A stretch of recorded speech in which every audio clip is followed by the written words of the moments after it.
जिनसे विशेष संबंध हो वो तो वही जाए, पर ज्यादातर साथियों की, बाकी साथियों की जरूरत मेरी समझ में झारखंड में है। जितनी बड़ी संख्या में हम झारखंड जा सकें उतना अच्छा हो। इस सत्र में जितनी भी बातें आई, जैसे कल भी आई थी, लगभग सब एक ही ढंग से सोचने वाले साथी हैं, तो एक ही तरह की बात उसमें आ भी रही है, तो उसमें कुछ जोड़ना घटाना नहीं है। पर 4 वक्तव्यों को एक इस सत्र का प्रतिनिधि वक्तव्य मान करके, जो कुमार प्रशांत ने कहा, योगेंद्र ने कहा, हिलाल ने कहा और अभी सुनीलम जी ने कहा, उसको मैं अपने ढंग से एक कोशिश करूंगा कि एक कड़ी में बांध सकूं जितना भी समय आप देंगे।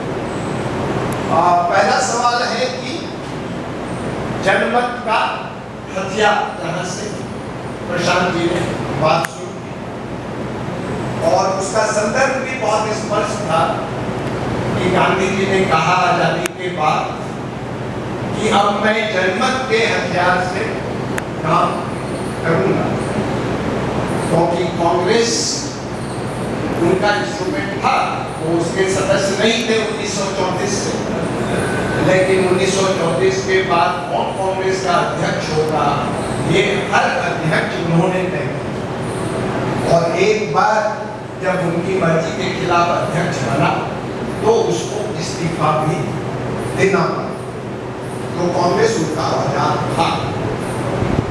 जनमत का संदर्भ ये नहीं था कि गांधी जी ने 47 के बाद जनमत के ऊपर काम करना शुरू किया। कांग्रेस का निर्माण भी उन्होंने जनमत के आधार पर ही किया। वो भविष्य की अपनी योजना बता रहे थे कि कांग्रेस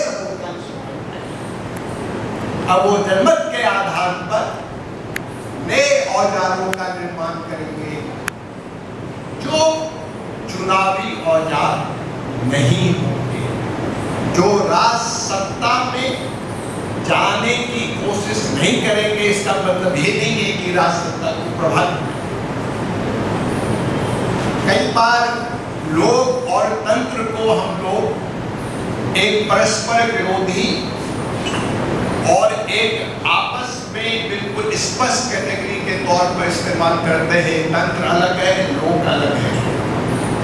तंत्र भी कई हैं और लोग भी कई हैं। कोई एक लोग और एक तंत्र का ना तो टकराव होता है ना समन्वय होता है। जब हम लोकमत के हथियार की बात करते हैं, इसका मतलब ही यही है कि कुछ मूल्यों के आधार पर, कुछ लक्ष्य के आधार पर हम लोकमत का निर्माण करना चाहते हैं। और कई तरह के लोग हैं, उसमें एक खास तरह के लोग का निर्माण करना चाहते हैं। हम जिसको मानते हैं वही केवल लोग हैं, जो हमारे विरोधी हैं वो लोग नहीं हैं। लोग केवल तंत्र के बाहर हैं, तंत्र में लोग नहीं हैं। इस किस्म की अवधारणा से हम लोकमत के हथियार का निर्माण नहीं कर सकते। लोकतंत्र में लोग के भी लोकतंत्रीकरण की जरूरत है और तंत्र के भी लोकतंत्रीकरण।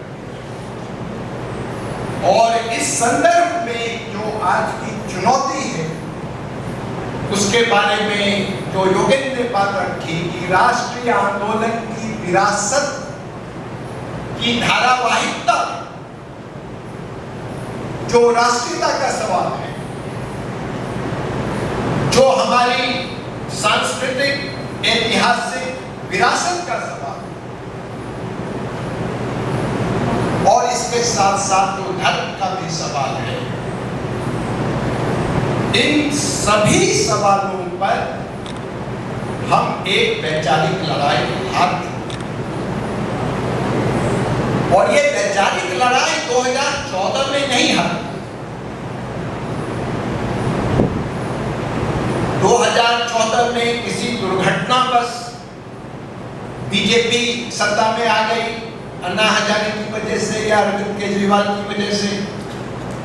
और सत्ता में आने के बाद उसने सत्ता के तंत्र का इस्तेमाल करके एक वैचारिक कॉमन सेंस बना दिया, एक नैरेटिव बना दिया। ऐसा नहीं है।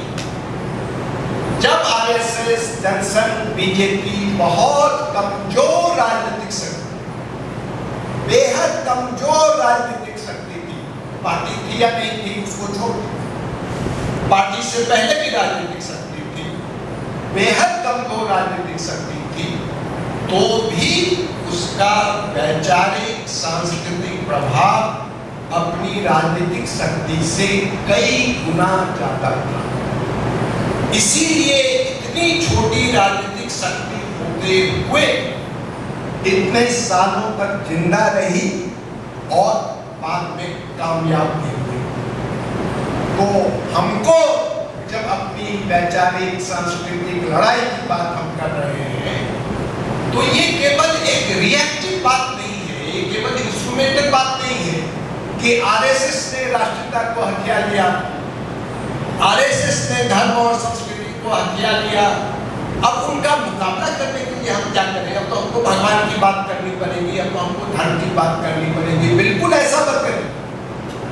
अगर इस पे आपका यकीन नहीं, अगर आपको ये लगता नहीं है कि हिंदुस्तान के निर्माण के लिए, हिंदुस्तान की खुशहाली के लिए इनकी जरूरत है, तो बिल्कुल इन हथियारों का इस्तेमाल नहीं करिए। आप पूरी तरह हारेंगे अगर आप इंस्ट्रूमेंटल इस्तेमाल करें। पर अगर आपको लगता है कि ये हिंदुस्तान को बनाने के लिए, इंसान को बनाने के लिए ये आवश्यक विचार है, तभी इन विचारों का इस्तेमाल हमको करना चाहिए, नहीं तो बिल्कुल नहीं। ये बात बिल्कुल सही है कि जो आज जिसको हम एंटी मोदी खेमा बोलते हैं, खास तौर पर दलों के बाहर, उसमें जिनको योगेंद्र ने सेक्युलर प्रोग्रेसिव लिबरल कहा, वो 80-90% हैं। संघर्ष के मैदान में भी, सड़क पे भी, प्रतिरोध, हम उनसे सहमत नहीं है, इसका मतलब ये नहीं है कि उनकी कुर्बानी, उनका संघर्ष वो है। पर आंतरिक संवाद में हमारा ये विचार है कि वो शक्ति इस लड़ाई को जीत नहीं सकती है अगर वो राष्ट्रीय आंदोलन की विरासत को समझेगी नहीं। और भारत की एक विशेष ऐतिहासिक परिस्थिति, भारत की जब विशेष ऐतिहासिक परिस्थिति की बात मैं कर रहा हूँ, तो कोई इंडियन एक्सेप्शनलिज्म की बात नहीं कर रहा। हर देश की, हर समाज की अपनी विशिष्ट ऐतिहासिक परिस्थिति होती है। भारत की विशिष्ट ऐतिहासिक परिस्थिति में राष्ट्रीयता एक मूल विचार है जिसने भारत को उदात्त बनाया, भारत के लोगों को उदात्त बनाया। राष्ट्रीयता ही वो वाहन है। सारी दुनिया में ऐसा नहीं, इंग्लैंड में ऐसा नहीं है। इंग्लैंड के निर्माण में राष्ट्रीयता का कोई योगदान नहीं, पर फ्रांस के निर्माण में राष्ट्रीयता का बहुत बड़ा योगदान है। और वो फ्रांस की राष्ट्रीयता वो राष्ट्रीयता नहीं है जिसको 19वीं शताब्दी के हिंदुस्तानी जिससे परिचित हैं, जर्मन नेशनलिज्म या इटालियन नेशनलिज्म।